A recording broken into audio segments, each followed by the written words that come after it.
Is there truly such a thing as true love? In the vibrant city of Baltimore, Maryland, a couple finds themselves on the brink of a second chance at romance. However, their newfound joy is abruptly shattered when tragedy strikes. A random act of violence becomes the focal point of a story that affects the nation, raising unsettling questions about the very fabric of love and trust. Does true love endure even in the face of such horror? What happens when love becomes fatal? This is the Fatal Attraction Podcast with a deadly scheme.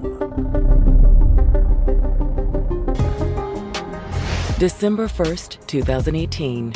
It's just after midnight on a chilly Saturday in Baltimore, Maryland, also known as Charm City. It's known as Charm City for a reason. There's culture, there's food, there's music. It's an amazing town. But it's also a troubled one. Baltimore's a dangerous city. There really is no denying that there's a problem with homicides, shootings, carjackings, armed robberies. Baltimore has been on the top 10 list of violent crimes for a number of years, unfortunately. And this bleak winter morning, it looks as if the city some call Bodymore Murderland is about to claim another victim. Baltimore City 911. I got a serious emergency. The caller is 52-year-old Keith Smith. Some panhandler just stabbed my wife. He says they'd been driving down the street in East Baltimore when his wife, 54-year-old Jacqueline Smith, saw a woman with a baby begging on a street corner. When Jacqueline spotted the baby, she asked her to pull over. My wife tried to give her some money, and a guy came over, and he started stabbing my wife. He's completely shocked. They snatched her pocketbook and snatched her necklace off her neck. And then they were gone. I jumped out the car and he ran. Okay, sir, you're still at the location right now, right? I'm heading to the hospital. He's hysterical, and he's trying to get his wife help. I'm going to go to Johns Hopkins. Johns Hopkins Hospital, which is only a few blocks away, has one of the best trauma centers in the country. While Keith's adult daughter tends to Jacqueline from the back seat, the dispatcher directs Keith to the emergency room. You should better pull straight up and they'll be able to help you out. But only if they're able to make it in time. How's your wife doing? She's not talking, man. She's not talking. She's not talking, man. Oh, my God. You stabbed her.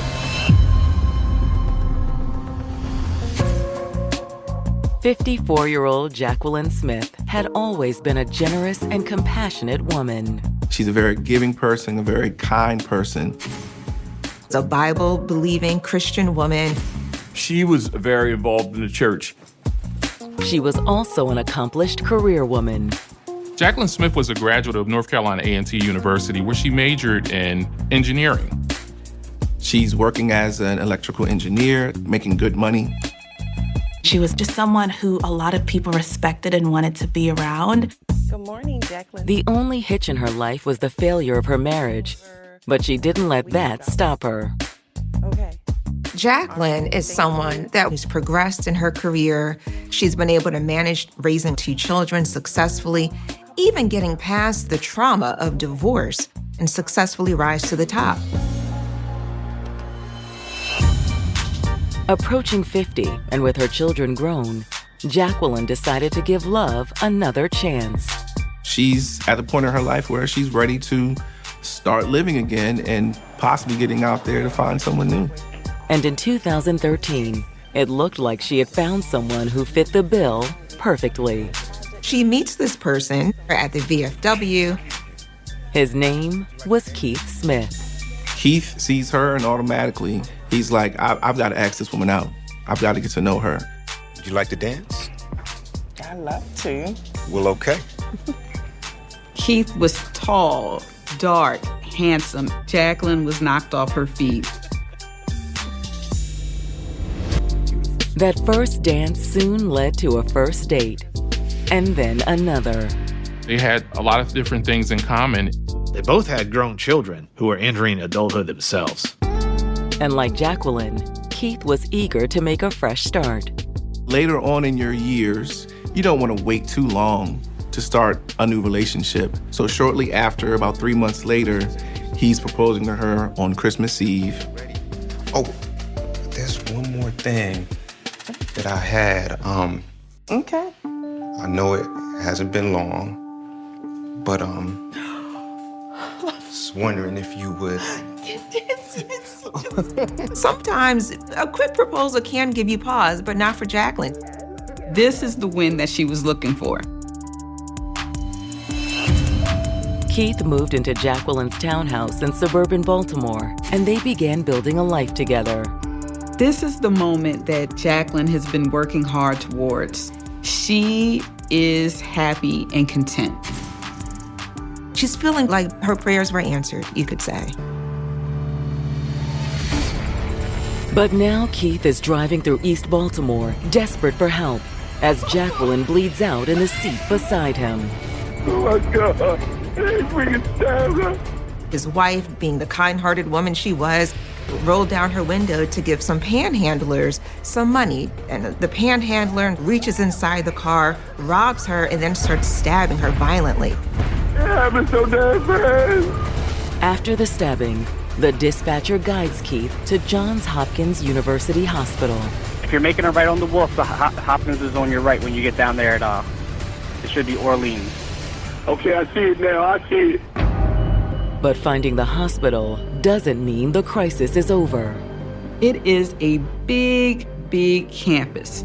It's not like a small country hospital. We are talking many blocks, many buildings. Anyone, even in their right mind and calm, is going to have difficulty finding the exact entrance of the building. I'm in the wrong side. Keith is frantic. Finally, after several agonizing minutes circling the sprawling medical complex, Keith manages to find the ER. Please, I need help. My wife just got stabbed by some panhandler. She's in the car. Then, as the ER staff rushed Jacqueline inside, Keith broke down completely. Oh my God, baby. Hold on, baby. Hold on, baby. Stay with us as we get to the heart of the mystery. This is the Fatal Attraction Podcast. Our HBCUs have a legacy that's straight up golden. And McDonald's is proud to help keep it that way. Since 2021, the Golden Arches has connected with the Thurgood Marshall College Fund to provide $1 million in scholarships for students headed to our HBCUs. That kind of cash helps keep bright minds on the yard, dreams within reach, and the future golden. Learn more about McDonald's Black and Positively Golden scholarships at mcdblackscholars.com. 54-year-old electrical engineer Jacqueline Smith had finally found happiness with her second husband, Keith. She was looking for love second time around, and she was able to find that love. It just looks like the perfect setup for both of these people that are in their 50s finally finding love and making this thing work. But now, in the early morning hours of December 1st, 2018, Keith has just rushed Jacqueline to a Baltimore hospital. Hold on, Jackie, hold on. Help! Help! Help us! Hold on, baby. Come on. Please hurry. Please, please. They pulled over so Jacqueline could give money to a panhandler. And when she rolled the window down, the man who was with a woman attacked Jacqueline. Hey! Man. Jackie! Jackie, hold on, Jackie! Oh, God! Nurses at the ER immediately rush her into emergency surgery. What is going to happen to the love of his life? By 1 a.m., he has the answer.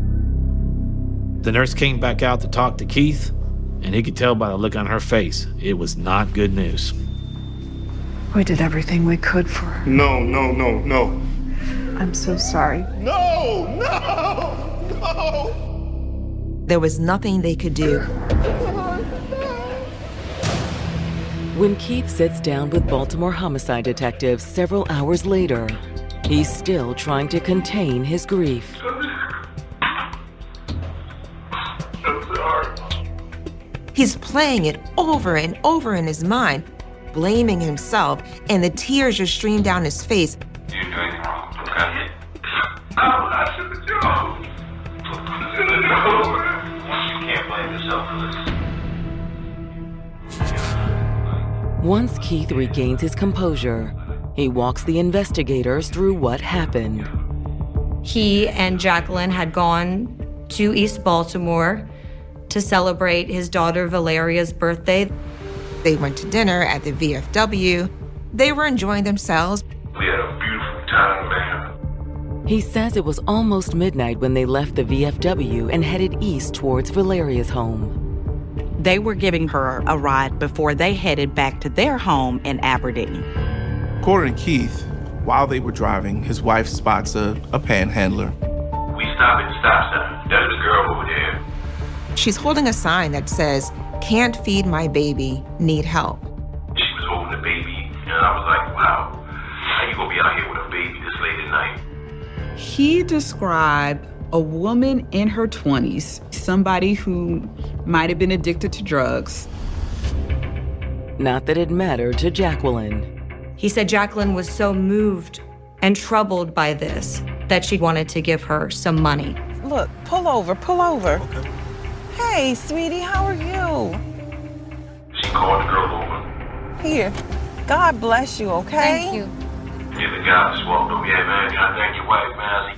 He described a man in his 30s who was wearing a heavy jacket with a goatee.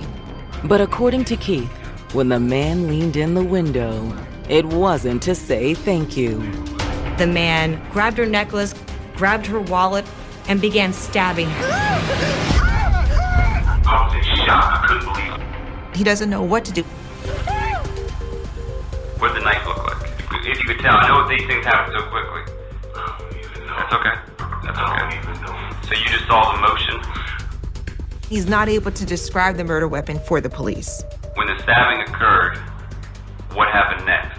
Did they just start running? They started, he snapped her necklace off and grabbed her pocketbook and ran.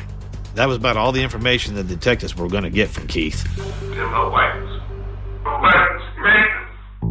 He starts to break down in front of the officers again.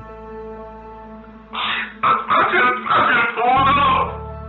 I should have pulled it off. I should have never let her in there, man. In those moments, you're thinking, you know, I'm the husband. I'm supposed to protect my wife, and I wasn't able to do that. All right, we're going to talk to your daughter real quick, then we can get you guys home, okay? They're just trying to get as much information as they can, as quickly as they can, to aid their investigation. When the detectives follow up with Keith's daughter, Valeria, her account corroborates her father's. This girl came up to the car, she was asking for money, and I wasn't paying no mind. It wasn't until this guy came over that it caught my attention. She was able to see everything that happened to her stepmother. He got to the car, he was like, yeah, thank you, ma'am, and just started stabbing her. And like, it was literally like 2 seconds, and they were gone. She was just laying there, she's like, it was just terrible. However, in addition to confirming her father's story, Valeria also offers up a clue that may help find the killers. She has seen which way the attackers ran. She's pretty sure they ran off toward the basketball courts. She thought they were headed to the Latrobe homes. That's the project right there.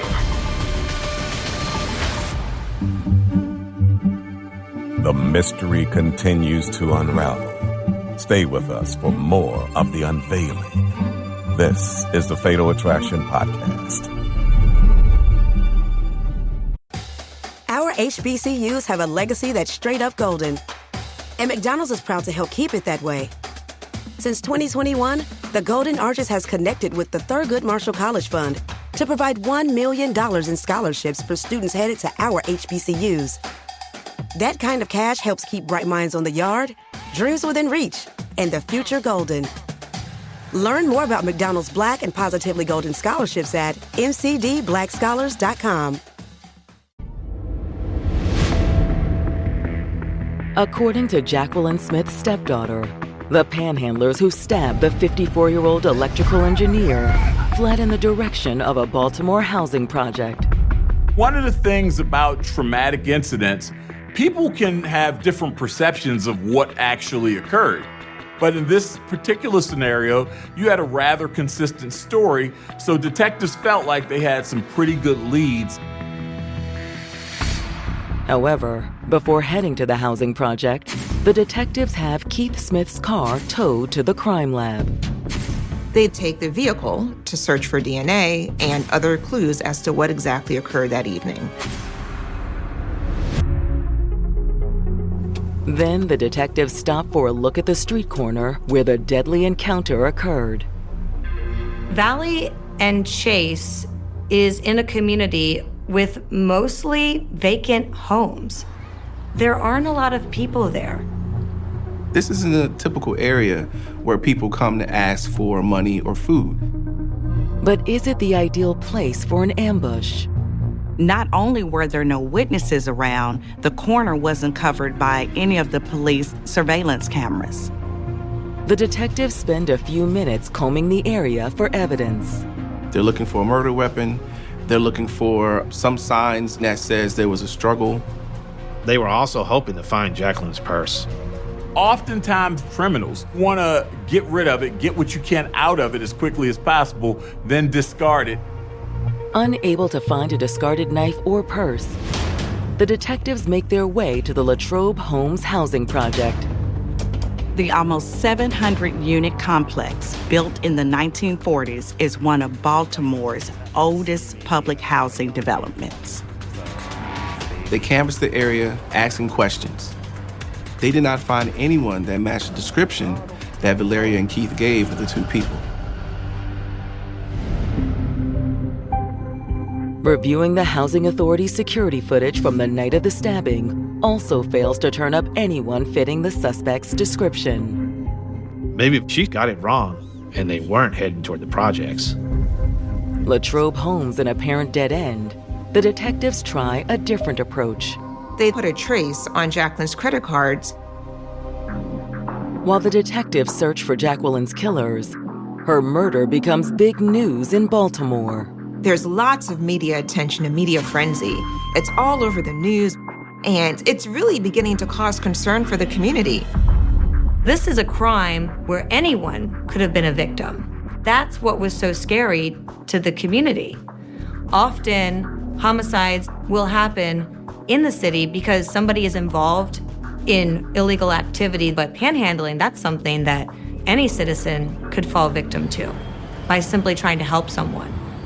It really created a level of fear in the community that wasn't existent previously. The fear only amplifies after the story goes from local tragedy to national headline. Oprah Winfrey got hold of this story, and she retweeted it to her 40 million plus followers on Twitter. She's given out money to panhandlers thousands of times, but now she's going to think twice about whether she rolls down that window. That's the impact that it had across the country. You have people from all over viewing these people who need help as dangerous. We have been socialized to have a fear of unhoused individuals. And this story played into those fears. Much of the media's attention centers on Keith. He's doing a lot of press. He's talking to the media about what happened, and he's trying to get action. He believes that the panhandlers are the reason that he's lost the love of his life, and he wants something done about it. This is a husband who wants to make sure no other family experiences what they've experienced. He wanted there to be a law passed against panhandling in the city. He wants to name it Jacqueline's Law. As the debate about panhandlers rages, the Baltimore police may be on the verge of catching Jacqueline's killer. Yes, ma'am. Can I help you? A couple of days into this investigation, police received what they believe is a great lead. The same day that Oprah tweets about the case, a woman approaches an officer sitting in his patrol car outside a Baltimore shopping center. The woman comes forward saying that she had been calling the tip line but couldn't get through. She's been trying to get through to let them know, hey, look, I've got a potential lead in this case. The panhandler murder? Yeah, that panhandler. Okay. I believe I know who did it, and it wasn't no panhandler. She believed a gentleman by the name of Damon Booth could be responsible. The woman tells the officer that Damon Booth has been committing armed robberies in the Latrobe Homes area. Latrobe Homes, of course, was the housing project that the killers were heading toward after the murders. And that's not the only thing to suggest the tipster may be right. And does Damon live in Latrobe Homes? No, he doesn't live there, but his girlfriend lives there. Okay. She lives in the housing project with her mom. Is this the couple that set up Jacqueline and committed this murder? Stay tuned for more of the Fatal Attraction podcast. Baltimore police have received what appears to be a credible tip that the so-called panhandler who stabbed Jacqueline Smith is actually a petty thief named Damon Booth. Police further learned from this tipster that Damon Booth has a girlfriend, and the girlfriend happens to live in Latrobe Homes. Latrobe Homes was the housing project that was a few blocks away from the East Baltimore Street corner where the murder occurred. Putting two and two together, you have a woman who was posing on the corner with this baby and a guy who comes up from the shadows and commits this crime, and they both flee towards Latrobe Homes. Everything about the couple fits what Jacqueline's husband, Keith, and the daughter told detectives about the murder. This is sounding like we're getting very close to cracking this case. Thanks, officer. Appreciate it. Thanks. When detectives pull Damon's rap sheet, it looks like they're even closer. They find out that he does have a criminal record and that he spent 5 years in prison for armed robbery. Reviewing the details of his armed robbery conviction also raises a big red flag for detectives. He, in fact, held a knife to someone's throat. Once the knife comes up, now they're really looking into him. They may have found the culprit. When detectives bring Booth in for questioning, he denies any involvement in Jacqueline's murder. He said, I wasn't even in the area. I don't know what you're talking about. I never even heard of this woman. Her murder's all over the news. Man, I don't even watch TV. Damon did admit that his girlfriend lived in Latrobe Homes, but he never went to her apartment. Why is that? Her mom. She don't like me.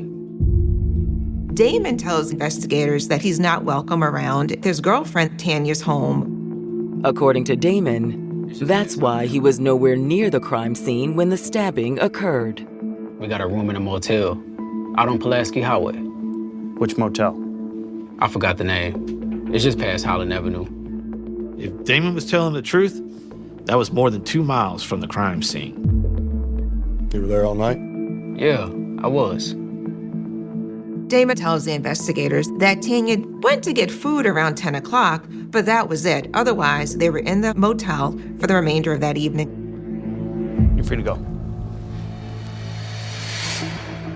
When detectives bring Damon's girlfriend Tanya in for questioning, she confirms their alibi. She says she only left out once that night to get something to eat. I walked like a block down the road to get some food. What time was that? About 10.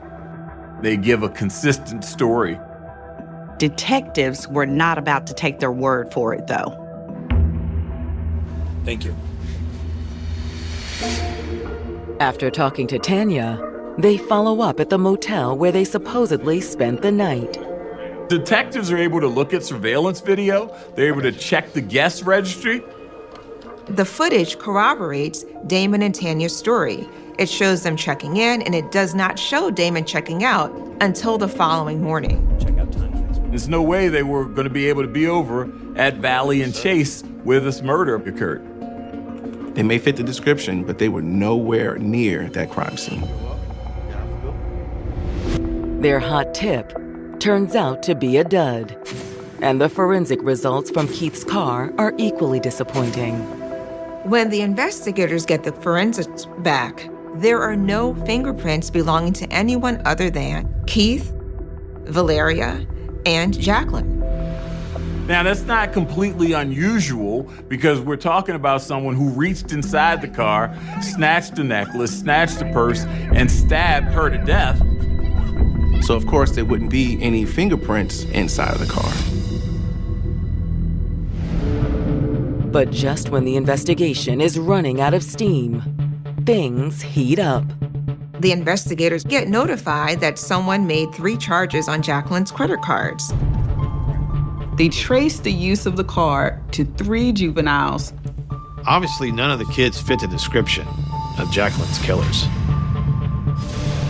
So how do they end up with her credit cards? They say they found her purse at a local bus stop. Knowing nothing about the murder, they'd taken the credit card that was left inside the purse and gone on a spending spree. After talking to the kids, the detectives head to the bus stop where they reported finding the purse. It wasn't far from the scene of the crime. Suspecting the killers passed by the bus stop as they fled the scene, the detectives pull footage from the various city surveillance cameras along the most likely routes. They're looking at numerous surveillance videos, 27 different cameras. You kind of can string together things. They might not necessarily point to a specific area, but there is no doubt within a couple blocks, you're going to run across a city watch camera. As the detectives review the footage from the night of the murder, they once again hit a dead end. There's no one in any of the footage that matches the description of the perpetrators described by Keith and his daughter Valeria. However, as they review footage from closer to the crime scene, they notice something else. None of the video footage reflects Keith's car being in the vicinity. We're talking about 27 cameras, and the car doesn't show up anywhere. It was not even along the route from the crime scene to the hospital. None of the surveillance footage corroborates their story. Stay tuned for more of the Fatal Attraction podcast. Our HBCUs have a legacy that's straight up golden. And McDonald's is proud to help keep it that way. Since 2021, the Golden Arches has connected with the Thurgood Marshall College Fund to provide $1 million in scholarships for students headed to our HBCUs. That kind of cash helps keep bright minds on the yard, dreams within reach, and the future golden. Learn more about McDonald's Black and Positively Golden scholarships at mcdblackscholars.com. After scouring hours of video surveillance looking for the panhandlers who allegedly killed Jacqueline Smith and stole her purse, detectives have made a surprising discovery. Not only was there no footage of the killers, there was no footage of her husband's car. The entire route, investigators checked the cameras and were unable at any point to see Keith, Valeria, their vehicle, or either panhandler. Had Keith and his daughter Valeria simply made a mistake about the route they took to the hospital? Maybe they get one street mixed up with another. Or was there another possibility? Maybe they were lying about this whole thing. Oh my God, he stabbed her. Detectives figure there's one way to find out the truth. Investigators obtained warrants for Keith and Valeria's cell phones, the GPS data, as well as Google data. And the data suggests that Keith and his daughter have been lying to detectives. Valeria's cell phone was pinging northwest in Druid Park. The direct route to her apartment from VFW Hall, where they had dinner, didn't go anywhere near the park. investigators were able to determine that Keith and Valeria and Jacqueline were at Druid Hill Park for at least 12 to 16 minutes. But what were they doing during that time? Druid Hill Park isn't a place normally where an individual would pull over or stop at in the middle of the night. It's a perfect place to commit a crime. Hoping to learn why Keith might want to kill his wife, the detectives quietly reach out to the couple's relatives. When they talked to Keith's brother, they found a possible motive. He revealed to detectives that Jacqueline Smith was unhappy. Jacqueline had been talking about divorce. A divorce would be a serious hit to Keith's lifestyle. Jacqueline was the primary breadwinner, and the house was in Jacqueline's name. So Keith had everything to lose if Jacqueline was to walk away from him. But if she died, Keith had a lot to gain. It turns out that Jacqueline has a life insurance policy that would pay out a significant amount to Keith. The detectives found that Keith was already making inquiries about a payout. After learning of the pending divorce and the possible insurance motive, the detectives make Keith and his daughter the sole focus of their investigation. The detectives got a court order for a tap on both of their cell phones.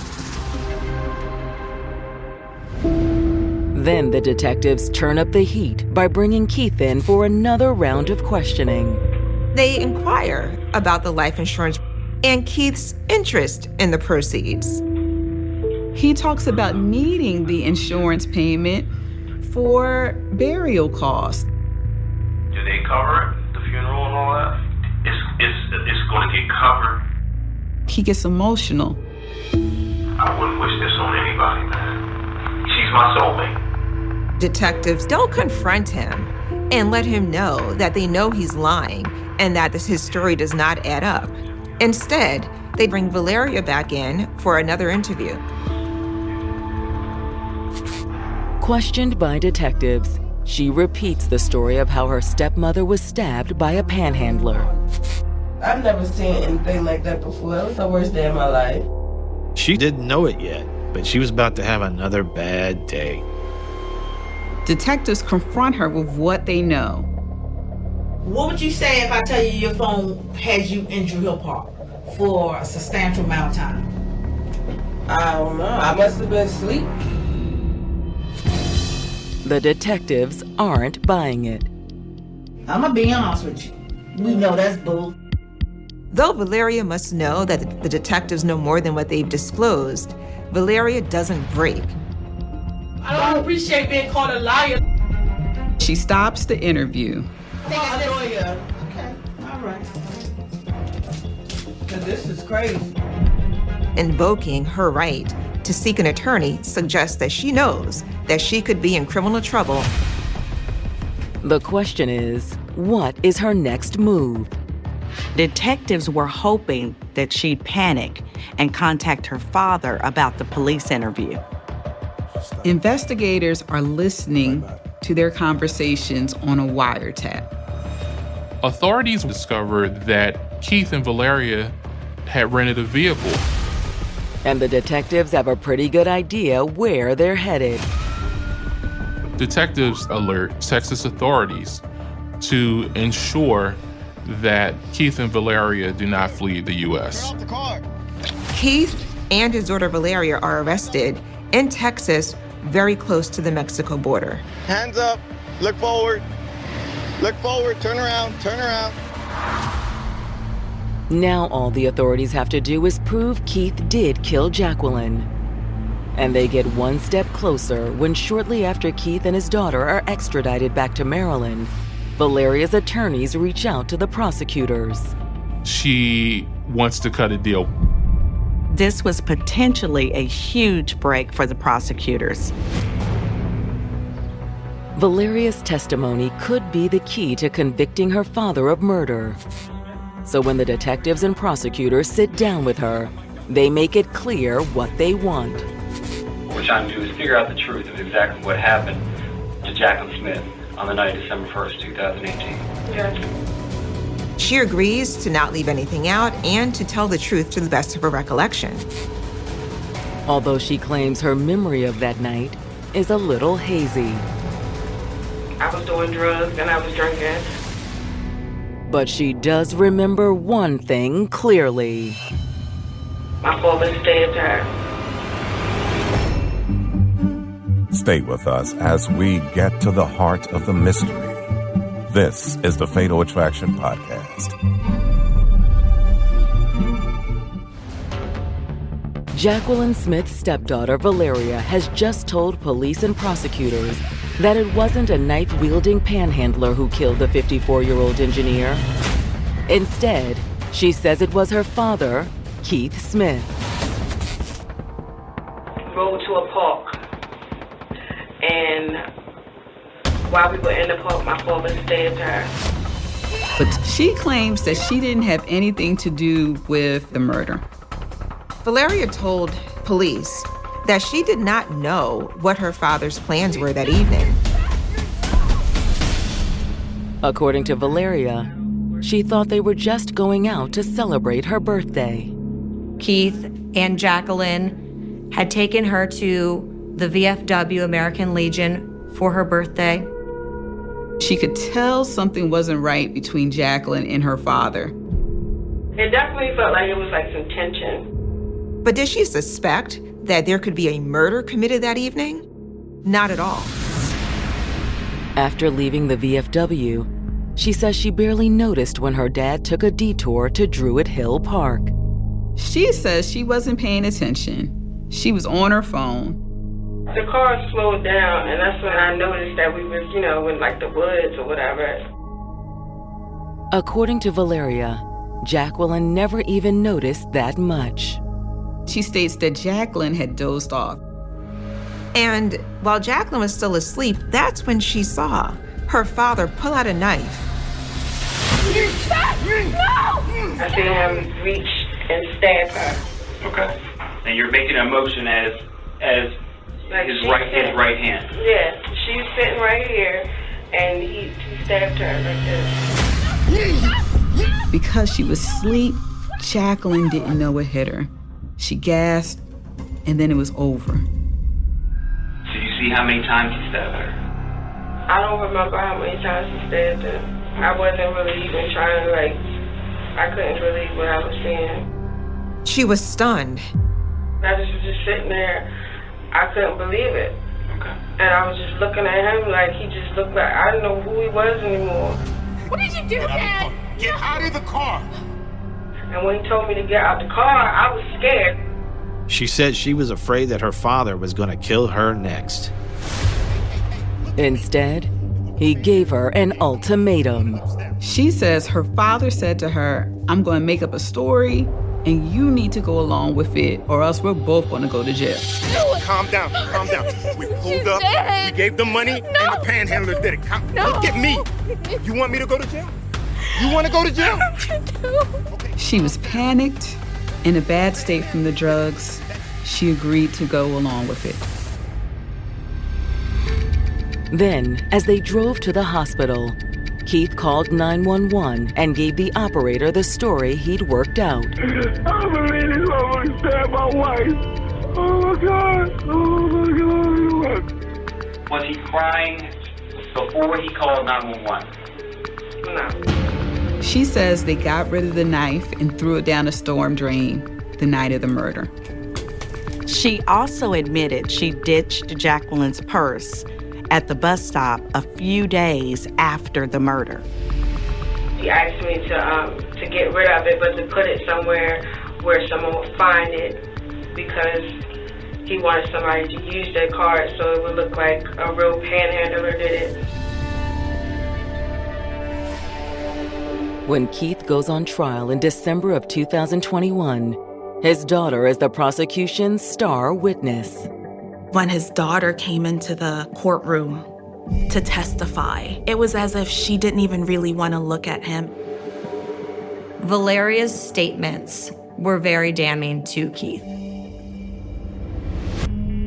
But was the prosecution's star witness also their greatest weakness? The defense bring up the fact that she's a drug addict.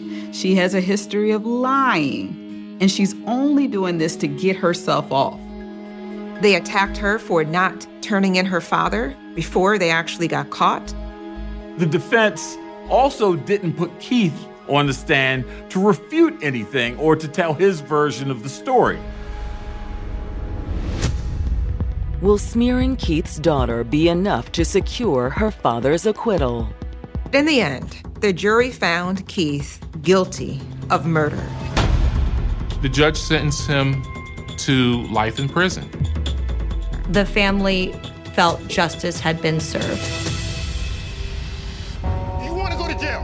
But Keith Smith wasn't alone that night. Valeria pleads guilty to being an accessory after the fact and gets 5 years in prison. The prosecution needed her testimony to put Keith away. And there's no doubt it was Keith who killed the woman he'd promised to love. Jacqueline Smith never thought it would be her husband who would take her life. And he brought his own daughter in on it and destroyed his own family and destroyed another family as a result. However, they weren't the only ones who suffered. This man maligning people who were panhandling was incredibly harmful for Baltimore's homeless. He stoked the lie that people who are homeless are a danger. And that is something that Jacqueline would never have condoned. Jacqueline was a loving person, an avid churchgoer, believed in God. And, we'll never get a kind woman back who was known as a very compassionate person.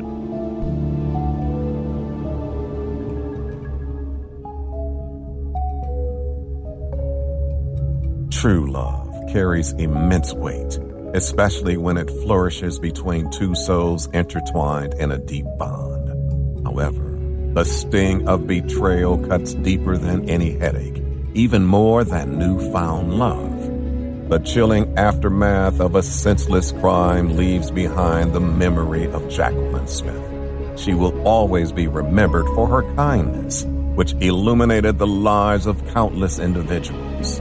This tragic event will also leave a profound and lasting impact on the city of Baltimore. Coming up on the next episode of the Fatal Attraction Podcast. She was a single mom scraping by in the ultra-expensive Bay Area. Housing and everything else is growing more and more unaffordable. Lots of people were getting pushed out. Her family really struggled. Until she met the man of her dreams. Is this your place?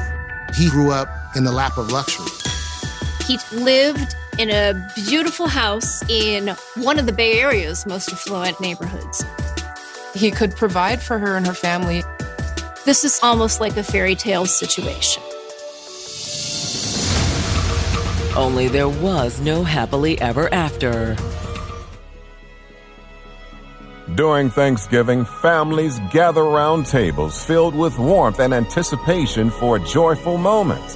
However, when a mother of five mysteriously disappears on this festive holiday, the lives of those who care for her begin to unravel, turning their celebration into heartbreak. Tune in to the next episode of the Fatal Attraction Podcast. We will see you in the next episode.